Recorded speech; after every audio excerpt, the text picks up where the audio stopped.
thought of taking sedatives and just knocking you right out. I go down the road and get something and give it to you. You're gone. Is that good, bad, or indifferent as far as your self-talk? I don't like the idea of taking anything. Okay, you don't like that. You want to be kind of in control. You don't want somebody else in control. Yeah. And that's a big, a good thing. Have you been told recently that you were depressed, or was this something in the past? Yeah, it had to do with PTSD, Vietnam, and stuff like that. So, I know you're tied in with the VA. Do they continually address that, or is it something that was, how long ago was that? Well, first of all, they didn't tell us what PTSD was when we got home, so I didn't know what it was. You don't have to know all the facts there. But as the kids got older and away and life slowed down, it kind of visited me again. But they really helped me with that. So. Yeah. So how long ago was that? That's been a couple of years ago. Okay.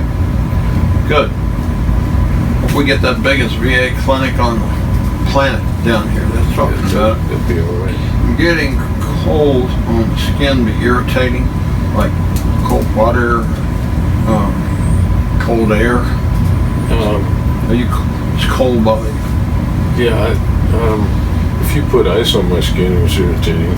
Yeah. Okay. Yeah. Are you cold sensitive in the sense that everybody else is comfortable and you're cold? No. Okay. Sometimes you feel foggy and hazy in the morning. Is there any other time, like 2 o'clock, do you hit a wall as far as fatigue or want to take a nap? Camp? If I have a big lunch, 2 o'clock. Okay. So, we're going to use that as a kind of a starting point. Okay. So if you could take 3 things and call them goals of treatment, this list and anything else you got, what would be the first one? You just want it to go away somehow. You don't know all about this, but it's just going to go away. Oh, I'd love to be able to sleep at night without a CPAP machine. Okay. Well, what's bad about it? Bad about CPAP? Yeah. Just feeling like I can't go camping with my son because I have to have a CPAP machine. The bad part is I just feel confined to the machine. Okay. I'd like to feel free. All right. That's sure a reasonable request. 2, you get something else.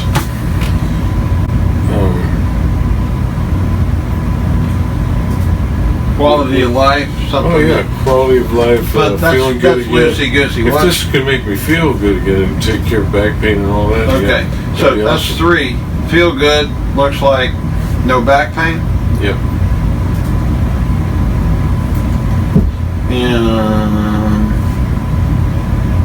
are you satisfied taking the medications? No, I'd like to get rid of all of them. Why? You don't seem to be having reactions. I'm just being the devil's advocate. I just don't like the idea of having to take anything like that. And I've read that they don't cure anything. All they do is take care of symptoms, and I'd like to not even have the symptoms. Happy birthday. Happy birthday to you. Well, here you are standing here on this picture, and I don't know whether to call the rescue squad or continue to talk based on what I see, but you're managing things, so let's talk. Okay. This picture is of normal. I'm not saying you're abnormal, but I'm insinuating it. That'd be normal, yes. Because if you were totally normal, these symptoms and things that you're going through, and some that you're taking medicines through, would be different. The air comes in your nose and goes through this little channel. That's your uvula, and down the back of your throat and into your lungs. When you breathe through your mouth, it comes around your tongue, behind the tongue, but in front of the uvula, and down to the throat. If you have a lunch, this little flapper valve drops down, closes off your airway, and the food and water go right down to your stomach. That's not you. Good news and the bad news. Okay. You have an autonomic nervous system that says code blue. He's not gotten any air up to the brain for a little while, and we're losing some cells. and then out comes some adrenaline from your adrenals and squirts out some stuff to make your muscles tight. So the head bends forward and muscles tighten up, and the tongue kind of gets out of the way, because your tongue is back here. Okay. And so it's really like an hourglass. It's closed. Now some people, we have the tongue in another place, and it's too much space, and the tongue's just lost in space. The most common, though, is when you were in Nam and you had your first firefight, you tightened up. Oh, yeah. And you were in what we call fight or flight or survival, and this adrenaline just pulls everything tight and back, and that tongue just goes back down. And everything in you is locked in adrenaline, because you're either going to have to physically deal with the situation, or the people that are trying to kill you, or run like hell. Yeah. So basically, that adrenaline is there to save your life. Right. But if you're in a situation where you don't get R&R the next day, and there's nobody to really help you through this and get rid of it and to work it off and maybe start relaxing a little bit, because now you're looking behind the buildings and trees, and I mean, for the first time, you're on high alert all the time for a prolonged period of time. Right. And so when you come home, then there's other things, the being away and the family issues and issues with the kids.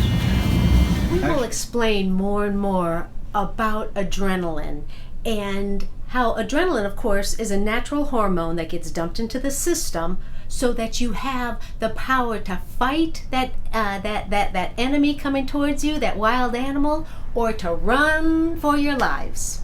But when the adrenaline is continually being dumped into the system, dumped into the system, dumped into the system, that is a problem. So as this video series goes on, and as these courses go on, we will help you understand adrenaline and the good and the bad of it.